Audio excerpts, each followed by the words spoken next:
The first question I'm going to throw out to all four of you is, when we talk about the property tax base, so many things go into that. There's, housing, infrastructure, economic development, public buildings. How do you balance all of those in your individual attempts to help the area recover? And is one of those, or more than one of those, important than the others? Yeah, sure, I can kick off. So thank you, Brandon, and thank you for having me here. As Brandon mentioned, I'm the program director of the Raviel Texas Fund. We are a collaboration between the Michael and Susan Dell Foundation and the One Star Foundation. It's a private philanthropic fund that targeted raising $100 million. We've raised about $94 million to date. And we've got 6 program areas: housing, education, workforce, small business, community economic development, and health. And for us, most of our focus is actually outside of Houston. 98% of our funding so far has been outside of Houston, and about 30% of it has been in Aransas County itself. And really, our approach is to go and spend some time on the ground with each and every community and help them, well, they help us define what the needs are. Some communities have housing, and most, I would say, have housing as the most prevalent need, and that is typically in all the communities that we're working in. That has been the starting point, housing. We're then seeing education as being the second biggest need in most communities. In where we are now, Aransas or Nueces County or St. Patricia County, we're seeing what we call community and economic development be a big theme, and that is key assets in the community. It could be an arts center, it could be a pier, it could be a theater, or whatever that might be. That is also of big importance. And the last one, which is also really prevalent in this region more than others that we're working in, is small businesses. So most of the workforce in these regions, in this county especially, is in small businesses. So it has a very strong workforce component to it. So that has been our main focus in Aransas, Nueces, St. Patricia counties. Great. Well, like I said, I'm Mike Koerner. I'm the Director of Long-Term Recovery for Aransas County, and that includes the city of Rockport and the town of Fulton. Our perspective, like you said, you covered all those gamuts of things that go into making up long-term recovery. And that's what we looked at and we prioritized early on. Our top 2 priorities from day one were debris removal, followed quickly by housing. Debris removal was number 1, housing was number 2, and then as the debris started to dwindle down, housing became number 1. And as you try to look at economic development and recovery and workforce and housing and all those things that come bring a community back, Aransas County is a tourism-based economy primarily. So our challenge is, how do you bring tourists back to make your revenue streams continue to flow? And housing becomes the biggest challenge because housing touches every one of those other entities. If I don't have workforce housing, I don't have workforces to work hotels, work restaurants, work the tourism industries, work the mom and pop shops, work the small businesses. So if I can't house them, I don't have a workforce, which means businesses can't reopen, which means tourists won't come because they're not going to come if they can't get the service or the level of service they're attuned to. I also have housing tied to continuity of government. How, if your revenue streams or your property base is destroyed catastrophically by an act of God, is how do you keep your workforce and your continuity of government, your employees, and how do you keep them employed? Where do you house them if their homes have been destroyed? They have to still do their jobs to make government function, whether it's at the county or the city level. And how do you continue to provide the level of service to the survivors that are still here? So, love talking about economic development, love talking about all the creative and initiative things out there, but at the end of the day, the thing that comes back to me every day and the thing that comes back to my staff every day is housing, is how do I get survivors and workforce back into homes, whether it's temporary or long-term, so that our economy can continue to grow and we can leverage all the other things like the Dell Foundation provides out there. Great assets, great partners, by the way. We've done some good things already, and I know we're going to continue to do that. But at the end of the day, my biggest nightmare, if someone said, what keeps you up every night? The answer is, if I don't get people in housing and I'm the benefit of everything else, all that other stuff falls to the wayside. If we can't keep the economy thriving, I can't get tourism back up and running. So that's the challenge that we face, I think. Well, and my name is Pat Rios. I'm the current mayor of Rockport. I've been in my position as mayor for 8 days. Prior to that, I served 5 years as mayor pro tem for the city of Rockport and have been on the ground since Harvey hit. And initially on, my first perception when we came out that next morning and we looked at the community, we knew we had a big debris problem, and we had to get everything cleaned up. Before we could even start thinking about recovering, we just had to see what we had there and assess what was there. After search and recovery, we went on to debris removal.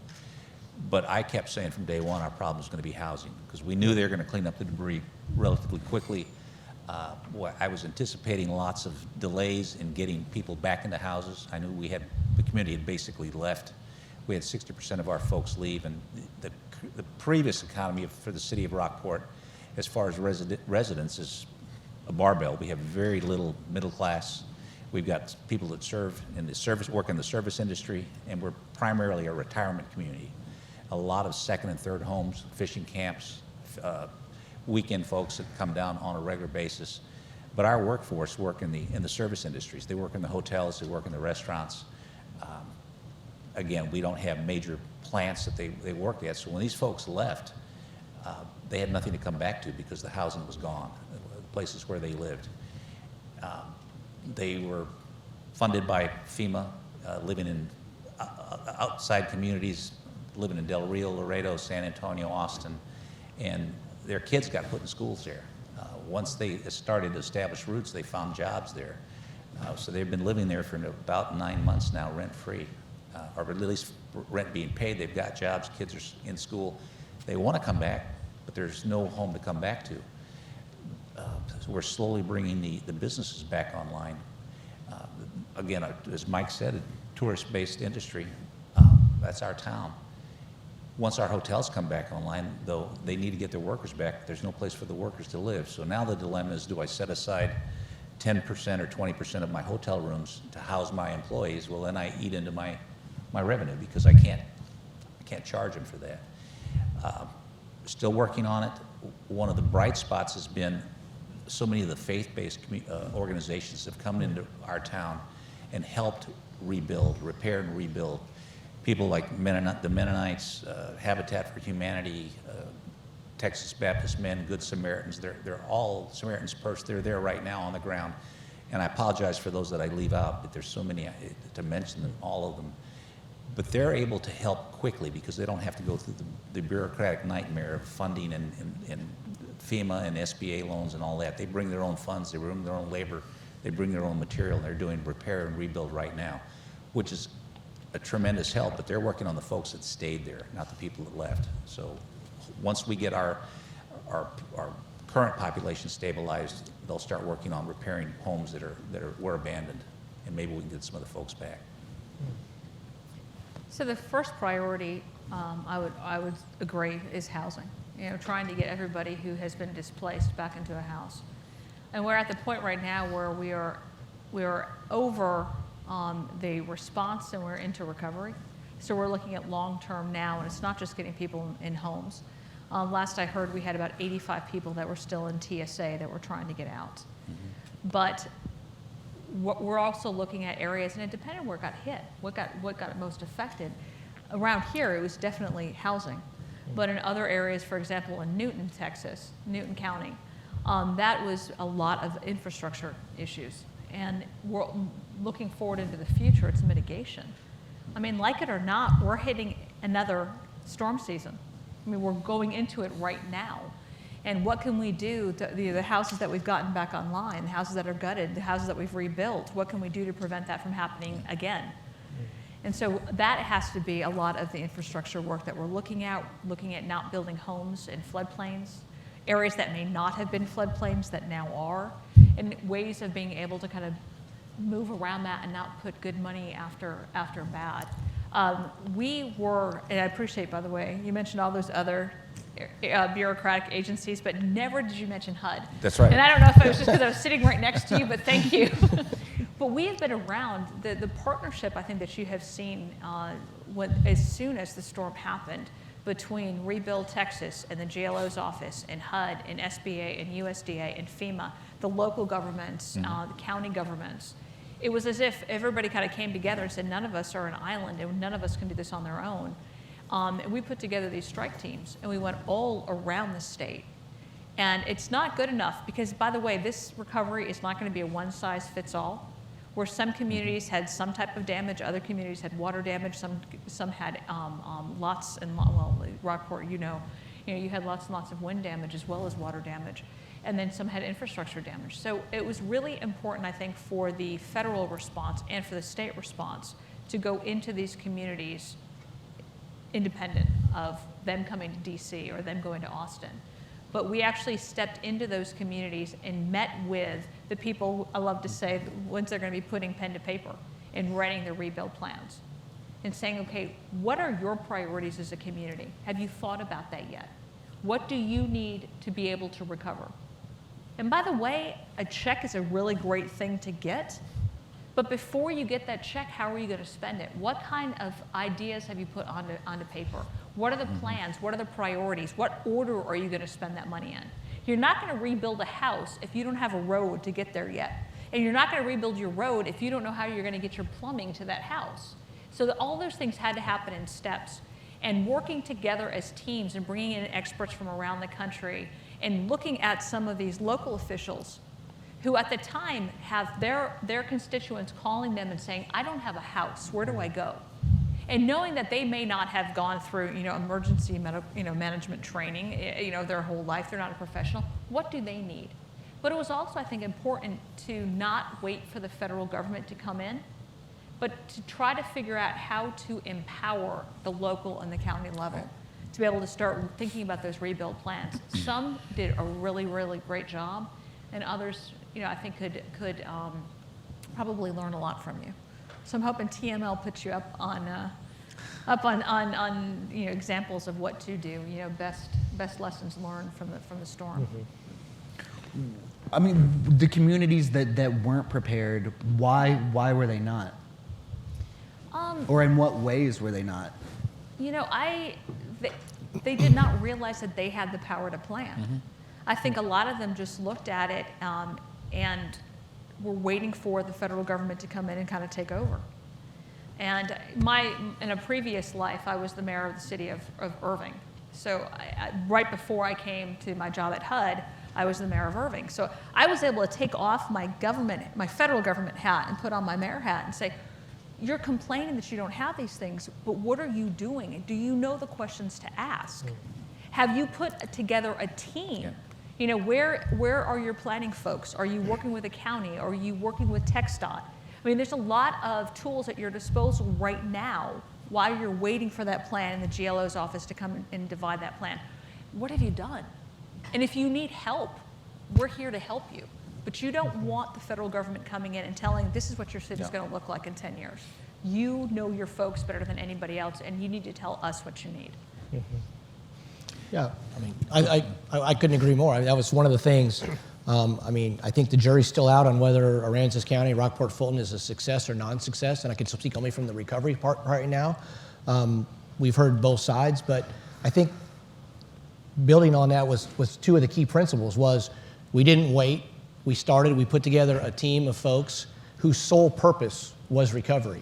We're not a Houston, we're not a Dallas, we're not a San Antonio. We don't have large emergency management organizations, we don't have paid staff. You have an unpaid emergency management coordinator, you have 2 mayors and a county judge, which one of the first insightful things that Aransas County did was prior to the storm, is their emergency management plan was developed as a multi-jurisdictional interlocal agreement where when the devastation happened, the county and the cities acted as one entity with an executive leadership group that made decisions as a group and as a collective for the best of the community. So you didn't get that separation between a city and a county, and so everything was prioritized based on the whole in a more macro sense or more micro sense. So that was a very insightful, and that was long before I got there. So I was fortunate enough to inherit that. Then the decision was made. That's how you do the emergency. Why don't we apply it to the recovery? And so to this day, we have kept that. It is one voice. It is an executive group that the team that I work with and work for, that's who we go to, and the community recovers as a collective group. So we didn't have to wait. We could utilize the things that we had there. And then the other part was, we're a small rural county. Once again, we don't have a large population. Our city employees and our county employees have regular jobs. Not only that, they're affected by a catastrophic Category 4 hurricane. They've got to worry about their family and their infrastructures and whatever else they have going on, and go do their job to provide quality of service to their constituency. Having a team come in whose sole focus in life 24 hours a day is long-term recovery. I've got, blessed to have 6 incredible people as part of my team. That's all we do. We divide out our specialties and our talents. But all we do is long-term recovery. So the public works director for Rockport can go back to being the public works director for Rockport. And the emergency management coordinator goes back and starts planning for the next emergency. And the police chief's police goes back to being the police chief. And the sheriff goes back to being the sheriff. We liaison with all those groups. We meet regularly, we deconflict, and we coordinate our activities with the normal activities. And as funding comes and challenges come, we deconflict that early on and we speak as one collective. But the best lesson learned I could think for other communities out there that are trying to struggle in recovery is find some people whose sole purpose in life is recovery, and then go let them do it. Yeah. If I can add something. So, firstly, I think this was a Category 5 hurricane. It was such a big event for so many communities that, sometimes we're very critical of some communities. Why aren't you prepared? Why aren't you doing things better? How come you didn't have a plan? It's really hard to prepare for a Category 5 hurricane. I will say that of the 41 counties that we're working in, Rockport and Aransas County is probably best in class. These 2 individuals here are actually phenomenal. Round of applause for them. I wish that every county had these 2 individuals and Mayor Wax before Mayor Rios, because I think their response time was immediate. Mayor Wax was sending out daily updates. He still sends out weekly updates, and I'm sure Mayor Rios will continue that as well, weekly update. The communication has been phenomenal. People know what's going on. And I will say, from a funder's perspective, there's no accident that we've put more money into Rockport than any other city, because everyone speaks a unified voice. If you speak to the Chamber of Commerce, they will refer you on to the mayor or to Mike, and everyone is speaking the same voice. There's no infighting, there's no divisions. There's just everyone tells you what they need. It's pretty clear. And unfortunately, most counties or cities are not like that. They don't have a full-time long-term recovery group, or they don't have full-time people working on this, so it is the mayor or the city manager doing this part-time, and they're trying to rebuild their own house or get their kids back into school, and it's really hard for them to listen to all the complaints or whatever of the residents and try to put together a long-term recovery plan or even a short-term recovery plan. So ideally, for us, for any funder, it would be great if we could go to every community like we do with Rockport and say, okay, what do you guys need? Where can we support you? I'll go to these guys, and they'll tell us straight away, these are 20 things that you can help us out with. Every other community, we have to spend session after session after session, and that's what we've become used to, not to undermine any other community, but you kind of have to realize that it's not easy when you've been hit so hard for you to respond straight away to the question of what do you need. There are so many needs. Where do you start? Who do you prioritize? You're going to disappoint someone. So you really need, what we're learning is that there needs to be more assistance to communities and people to keep showing up if there aren't people within the community like Mike and Mayor Rios to help steer that process. You said something interesting when you first started speaking, and talking about your organization, and the vast majority of money has gone, you said, outside of Houston. Yeah. Why is that? Well, I think the main reason is because these aren't official numbers by any means, but we looked at the private philanthropic funds that were available across the Hurricane Harvey efforts, and we think that there was about $250 million for Houston. In all the other communities combined, all the other 40 counties that got hit by the hurricane, we think it's about 30 million combined. Like I said, that's not an official number, that's just based on our calculations. So we thought we've got the mandate to work across counties. It's a public fund. We've got donations from 32,000 folks, mostly Texans, and they wanted us to work on Hurricane Harvey. They didn't say Houston, they didn't say Rockport, they didn't say any particular county, they said Hurricane Harvey. So we thought it's responsible for us to go where other folks are not going. And we just thought Houston's crowded, but they've also got, as has been the theme of today, a lot of folks have mentioned it, they've got a lot of really intelligent people working on the hurricane relief, and they've got a lot of great philanthropists there. Whereas all the other communities, we wish there were other funds like us out there, but there's maybe 2 or 3 others that we know of. So that's the main reason that communities are hurting. We've talked about state and federal funding maybe coming later, at a later point in time. They need money now so that the Mennonites and the habitats and so forth are funded. So that's why we realized that we need to play that role. We need to pray. It's harder because it's hard to travel around Texas. Our team has done 30,000 miles in about 7 months, which is 30,000 miles is the circumference of planet Earth. So that's a stat that we've just clocked, that we've actually made it one lap around planet Earth. But that's what you need. You need to keep showing up to these smaller communities. So that's the reason. And the people I've talked to, I mean, just covering this for months, I mean, there's fingers are pointed in all different directions. You know, this official didn't do that. This agency is doing this. The one thing that everybody seems to agree on is the pain in the ass that is the privacy provision of the Stafford Act. So my question is, if everybody agrees on that, what is being done about it? And I guess I'll start with you. And I mean, are y'all like in DC talking about changing that so that local officials do get better data from FEMA? Better data and better info. So what he's talking about is when FEMA goes in and they actually do their determination of damage, they are hearing not from communities, they are hearing from individuals. Well, when you put your individual information in, that's considered, you have privacy to that information. So as far as like names and ages, and that's private data because that individual has now given that information to FEMA for help. That information is not shared with anybody else, including the communities. And the communities, you know, to the mayor's point, they want to know who they've lost in their community. So if you have 10,000 people that normally live in your city and you have had 3,000 displaced, or are they coming back? Where have they gone? But that information is pretty much one-sided. FEMA keeps it. So yes, there's been conversations. Trust me, there's actually a lot of conversations because in addition to that, there's other things. When FEMA comes in, they are responsible for the initial response, but the money that they put in and what they do to actually fix residents can't be considered permanent. That HUD has to come in and do that. And so there's like this transition, and it is bureaucracy. We are putting together, actually our region I'm very proud of because you've got the regional administrator from HUD, from HHS, from FEMA, from EPA, all of us are getting together and talking about what have we learned from this. From day one that this has happened to what day are we in now?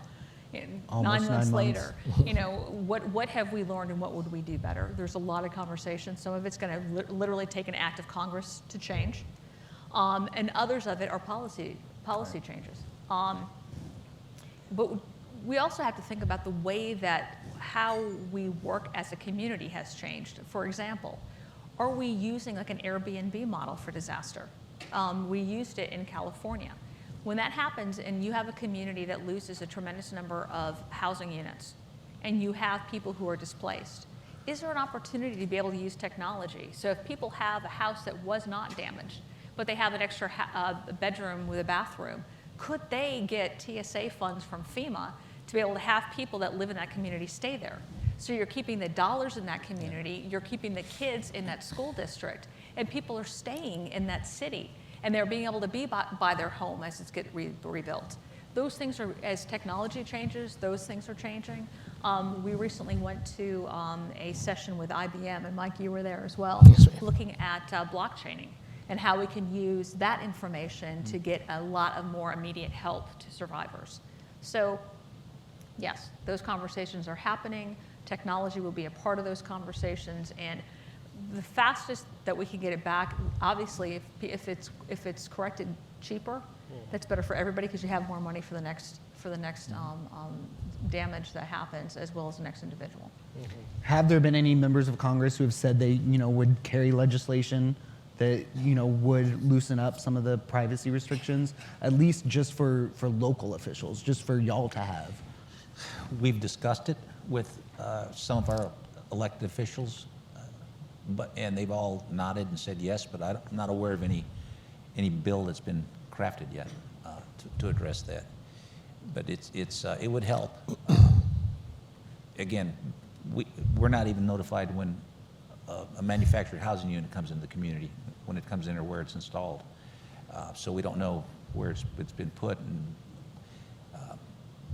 the way we find out is when neighbors call and complain that there's a trailer in the neighborhood now, and we're able to identify it that way.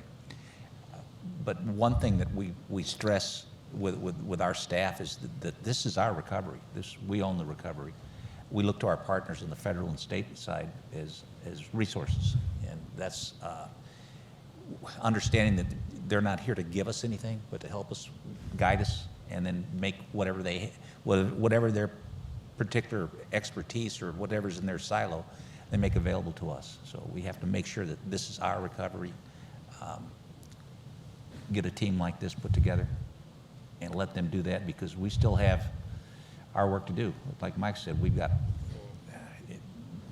ribbons to cut. I mean, we've got budgets to run. We've got things to look at, and it's even more daunting now because we're going to get a better picture of what our budget's going to look like as we look as we get better numbers from our appraisal district at the end of this month, and see what's happened to our values, our land values and home values. Do you know a ballpark yet of how bad it is? Well, the day after the storm, the appraisal district was telling us we could have lost 40 to 45, 48% of our value. Right now, we feel real comfortable that it's going to be in that 25, 26, 27% range. We'll get that again, a much better number by the end of the month once they get through completing their work. I think they've just completed the tax protest on the 15th.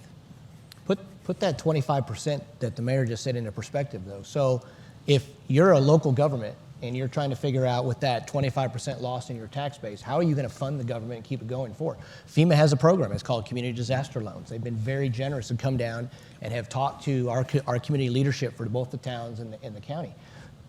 The qualification to qualify for a CDL loan is 5%. So that means FEMA and the federal government deems 5% enough catastrophic damage to your property revenue to come in and assist you with a loan or a grant.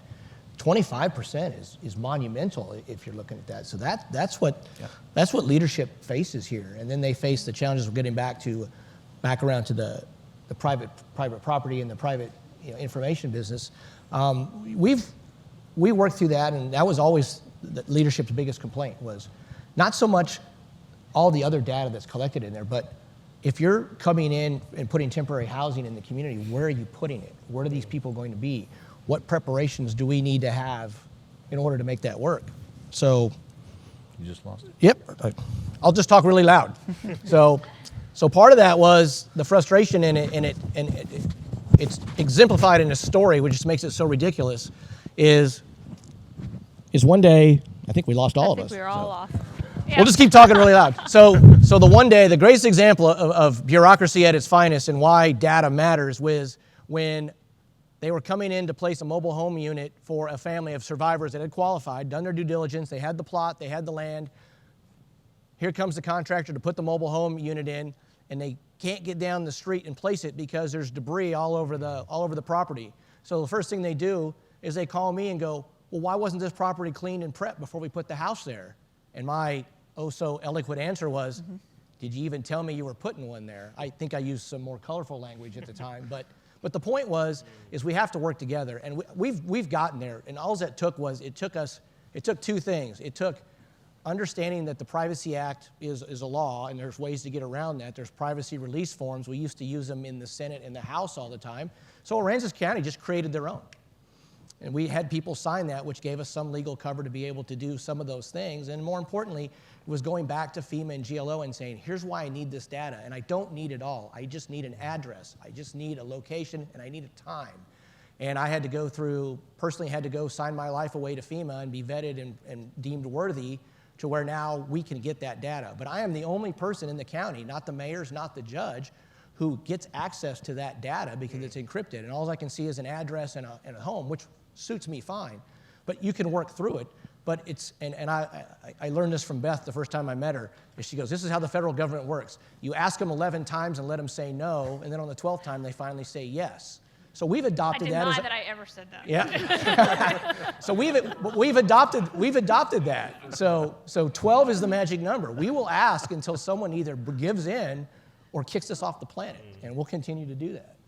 I will say, I think on the small business side, it's a similar issue because a lot of small businesses that have applied for SBA loans, I think there's like a 25 or 30% acceptance rate. I don't know what the official number is, but we've got a small business loan program that we're doing with Lift Fund, and we've been saying that, well, it's much more efficient if Lift Fund or any other bank had access to at least the businesses that have been rejected, so that you don't need to get those businesses to reapply. I think there's real challenge associated with folks that have been hit by hurricane to keep redoing the same sort of paperwork. So I think to the extent that that could be streamlined for individuals and for small businesses, I think it'd be great. We're not just, coming up on another hurricane season, but, on summer and tourism season. How are things in Rockport? Are y'all ready for summer and for summer tourists? We're ready. We want them to come in. Our issues are, again, we go back to currently, right now, before, and we had a great spring break. We had people come through for spring break. A lot of day-timers, or they were staying elsewhere and coming to the city during the day because there were no places to stay. To speak of. Right now, 80 to 90% of the available hotel rooms are being used by construction workers that are coming and staying. They're renting them on a 30-day basis. So we don't see HOT taxes from that because it's long-term rentals. We're starting to see them leaving on the weekends. So we're getting some weekend folks come through. We had 1,800 hotel rooms. We've got about 800 available right now. So we're down. And again, those 800, there may be 100 or so available every weekend. Our restaurants are running into issues with staff. We've got one of the major restaurants in town is now closed on Saturdays and Sundays because they can't staff. Another one really nice downtown serves in the bar because they don't have wait staff for the main dining area. But the food's really good. I mean, they're doing well. We could use a fried chicken place. We don't have one. That's the big complaint. For all you entrepreneurs out there. Fried chicken and fishing piers we could use, but so we're getting better every day. We're growing little by little. I think we're going to have a fairly good summer season. Will be a lot of folks come in. The beach is open and looks great. We're starting to get some of our venues back that people come to visit, but we're still missing the aquarium. The Center for the Arts is working on a limited basis right now. But Fulton Mansion is now reopened. People love to come see that, especially all the architects and home builders and engineers like to come see that Fulton Mansion that stood for all those 100 plus years and has weathered so many storms. It took a pretty good hit, but it's open right now, so they like to come see that. But again, that's a daytime thing. I think you really need to think about how much that community has gone through and what they have done in the last 9 months. I was there very soon after the storm happened, and think about how much debris you had. Think about all of those. It was incredible. I mean, it was heartbreaking. And Brandon, I know you were there because you were posting pictures on Twitter of all those photos. Think about what you've done in the last 9 months. It's not done. No. And it's not done. You're not 100% yet. But the amount that you have been able to achieve working in partnership with FEMA, working with TxDOT, and taking the leadership ability that you had, hiring folks to do it, and realizing that your staff already had a full-time job was incredible. And finding the right people. And you guys have done a huge amount and I really think that they deserve a lot of credit for getting as much done as they have in the last 9 months, because it's day and night what it looked like. And the quality of people we were able to put in on Mike's team. Mike, for starters, has so much experience in the Beltway in Austin. He knows the people. They're on his telephone directory. But then him getting 2 former city managers, one out of the state of Florida. I think this is his 8th hurricane. 6th or 7th, I think. Well, yeah, he's been through this before, so they're tremendous help for us. and talk about debris removal, if it wasn't for TxDOT and Crowder Gulf and having those contracts in place, and again, one contract for the county, which serves Fulton and Rockport, was smart. We were able not to have conflicting contractors fighting for landfill space. But one of the really neat things, Beth, you mentioned, was the amount of debris. You know, everyone's seen that great YouTube video of the 35 bypass, the highway, where they took the median, 2 miles long, 150 yards wide in some spot, 30 feet high, full of debris as far as you can see. Mount Trashmore. There's view after view, people driving down there looking at that debris. That was a TxDOT site that they put debris into. Now, that was just TxDOT cleaning state right-of-ways. They cleaned a total of about 400,000 cubic yards of debris. Wow. But at no time was there more than 250 or 300,000 cubic yards of debris on that drop site. And it was massive. And when you explain to people that that was 10% of what we cleaned up, people can't believe that. When you think about that, was the small site. The big site was at the transfer station at the airport, and people couldn't see that because it's behind fences and gated off. Yeah, Chancellor Sharp alluded to it in his talk about the amount of storm debris, and he mentioned Aransas County. Like the mayor said, to date and counting, it's been 3.6 million cubic yards of debris. And for most people, that's just a number. 3.6 million, yeah, it sounds like a lot. So we try to put it in perspective and kind of draw a picture. He talked about the 2 miles long, 150 feet wide, 30 feet high. So we did the math one day because we were curious as to how much land debris takes up when you start to rack and stack it. If you took 30,000 cubic yards of debris, just 30,000, which was about the average we could remove in a day when we were really working hard, and you stack that 20 feet high, it covers 1 acre of land. Aransas County is the 5th smallest county in the state of Texas. So to be able to get that stacked and removed was part of the success. And there was a lot of creativity. There's a lot of thinking out of the box. TxDOT, having Air Force burners flown in and bought by the state of Texas to burn what we couldn't move. But, and all of that with the same goal of how do we get the streets clean? Because not only is it recovery to allow the businesses to open, to allow the homes start to get built, but it's morale. You talk about resiliency of the community, is how do you give people hope that while they're waiting for the cavalry to come down the road, what is being done to restore them to some sense of normalcy and getting back to tourism and bringing it all back to, are we ready for tourism? Yes, absolutely. It's going to be a different type of tourism. It'll probably be more of a day tourism. You may not be able to spend a night or two, but you can certainly come down for the day. Rumor is the fishing's great. I don't know. I don't get to go. But everyone else says the fishing's been phenomenal since the storm. So come on down and fish. Come on down and spend your money in the hotels and the restaurants. And come on down and spend money in the businesses. Absolutely. After Katrina, one of the recommendations was that HUD should handle short-term and not just long-term, but also short-term housing after hurricanes. And I know one of the reasons that never happened is Congress never gave HUD the budget to handle something like that. But I mean, you've all talked about these different bureaucratic rules and having to work together, having to kind of figure out which agency does what. And in a lot of ways, it kind of sounds like everybody's kind of having to figure out a way to reinvent the wheel after every storm.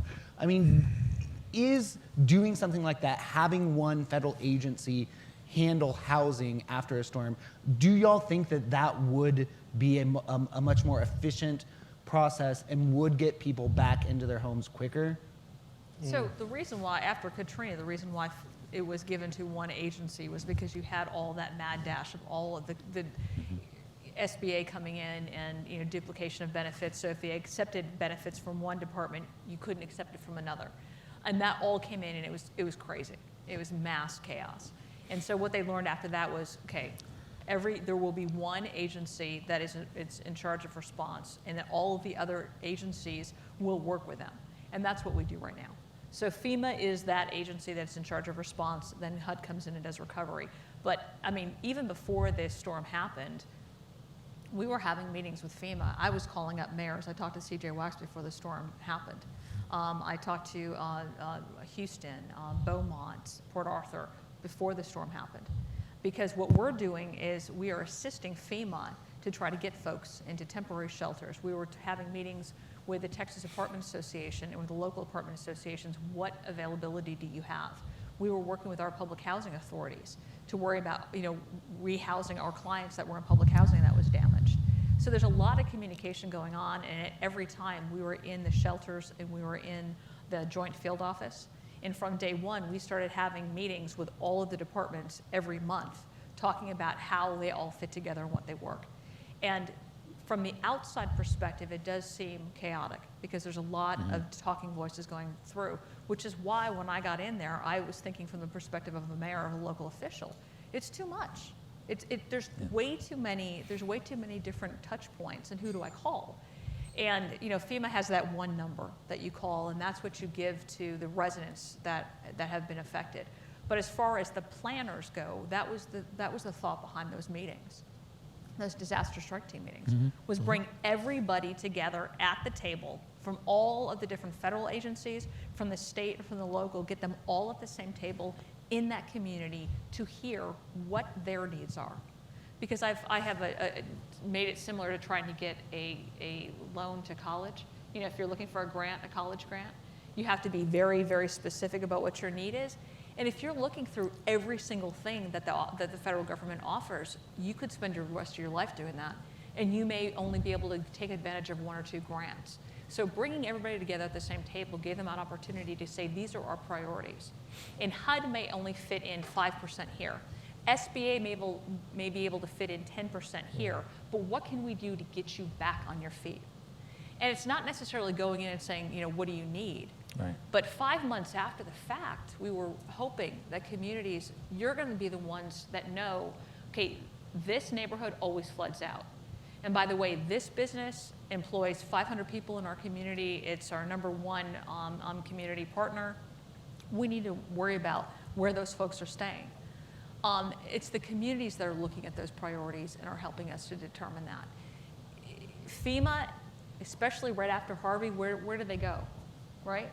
We had not just Texas that we were focused on, but then we had Florida, then you had Puerto Rico, then you had California. So at no point in time did that ever go off our radar. Like I said, we still had those meetings going on and on and on. But we need to make it very clear and very simple when people are coming in. These are the different groups that you work with. And this is how we can help put together the resources from the federal government, because it's not just federal agencies that are involved. I mean, TxDOT, GLO, Rebuild Texas, all of those, the Army Corps, we pull all of those groups together. Everyone has a resource, and while that may not be the last mile or 100%, how can we at least get those resources pulled together in a pool to make a difference? Do y'all want to add anything?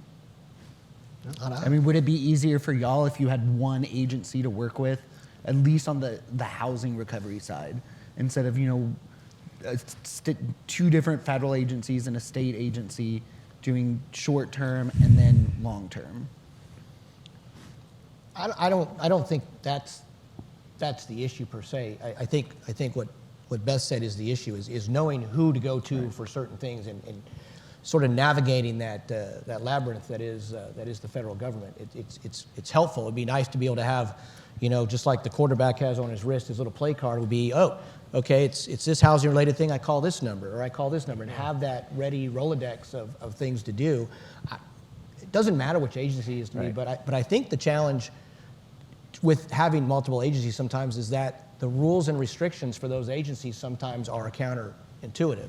The rules that HUD has to follow that were established under federal regulation for HUD sometimes run contrary to what FEMA's regulations are. So, if you're looking for lessons learned, it would be go back to that federal level and look at the Stafford Act, which guides everything.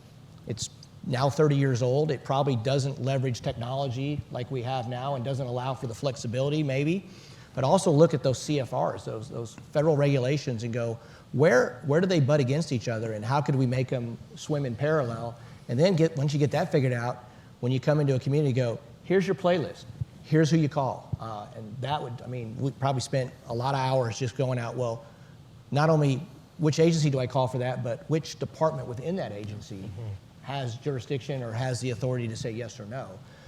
waste a lot of bureaucratic man hours in doing that. And I like to make the joke, and it's no disrespect to bureaucrats because I used to be one, is the system is designed to make it easy for the bureaucrat, and it makes it more difficult for the individual trying to utilize it. So somehow, we got to figure out how to flip that. But we were able to get on top of that issue back, I think in December, we had the first housing strike force team meeting, and we had every entity in that room. We had decision makers, people with checkbooks.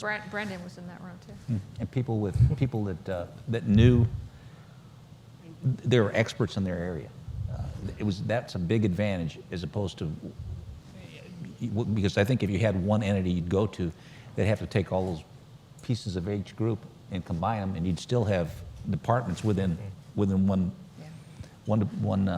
agency. But having everyone in the room, and Beth remembers they asked, what do you want? Well, we don't necessarily want FEMA trailers. Yeah. We want permanent housing. We want, if it's modular, if it's, we want to solve the problem long term.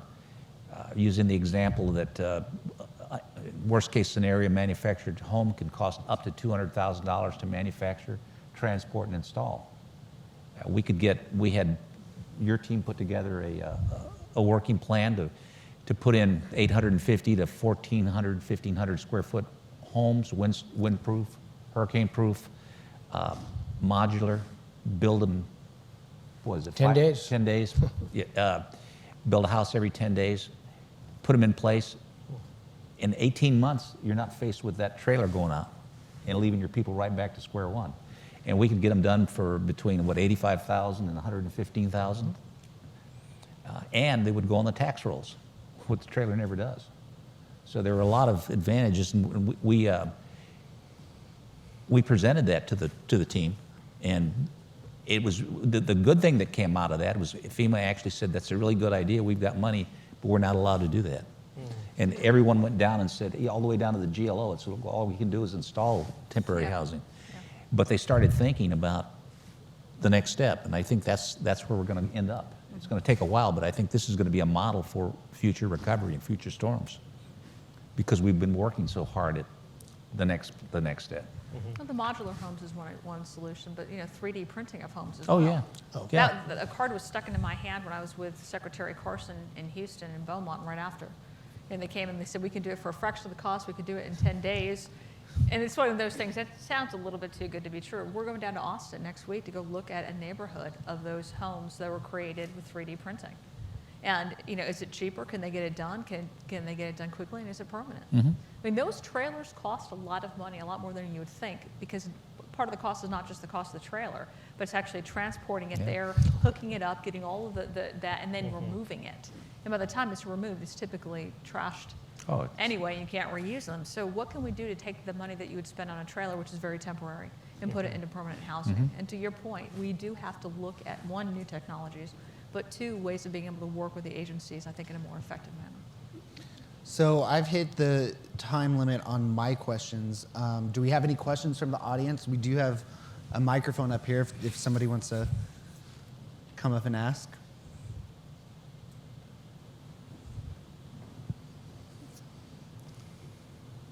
I listened to the whole program, and the message that comes is, even though we had a height 10 years ago, we're still behind the curve. We're figuring out what we should have figured out then as we move forward. We've got a lot of layers that y'all are dealing with. You've got residents that are looking for homes. You don't want to do the temporary, you want to go permanent, understand that. But then there's a potential problem from a revenue standpoint of the investors, the tourists, the investors that come from other parts of the state, other country. And many will invest and need the rental income in order to make their mortgage. And if they don't, they're going to be foreclosed upon. And on Port Aransas, you've got a lot of condominiums where that impacts the other owners because the HOA dues will not be paid by the bank. You've got various levels of recovery. A lot of the restaurants in Rockport and Fulton are starting to reopen, but you don't have the housing. But we've got housing in areas like Corpus where they were not as heavily impacted. Is there a communication that's going on? You've had Oyster Fest. You've got Babes on the Bay tomorrow. You've got Beach to Bay in Corpus Christi in the area. I live in Houston. I have a second home and investment properties on North Padre, and can tell you that outside of this area, a lot of people think the lights are off. And that does not bode well for that recovery. While you're dealing with the immediate needs, there are other potential obstacles that will come up in the form of a depressed real estate market. I don't want to interrupt you, but what's the question? Well, the question is trying to get your hands around the problem. Is there funding from FEMA or some other governmental agency? We know to continue things operating, but how about to help put the word out as these positive things that do occur in the community happen, so that the rest of the country, the rest of the state knows that we're open for business again? Okay, God bless you for that question. I'm sorry? I said, God bless you for that question. The positive news getting out, we would love to actually see the media writing about that positive, those positive news stories. It would be great, because every community that I've been in has positive news stories. But it doesn't seem to sell papers, so what you'll hear about is you'll hear about that 1% and not about the 99%. But there are stories. We had the secretary in Houston 2 weeks ago. We had a number of people that we brought in that are now in permanent housing, that were stuck, that were in shelters, and what we've done to get them in permanent housing. It would be great. Now, are we spending federal money to market that? Probably not. I know that CDBG funds have been, the CDBG DR funds have now been given to Texas. The first initial installment was $5 million. Well, it was about $500 million from last year, $58 million from last year. But you've had another $5 billion that have come in on top of another $5 billion. When we talk about, okay, it's been Ike, what are we doing to now get our stuff together so that we're not facing this again? The best part of what we could do is prevent those damages from happening, which is working on mitigation. We need to work on figuring out ways of being able to stop the damage that occurred.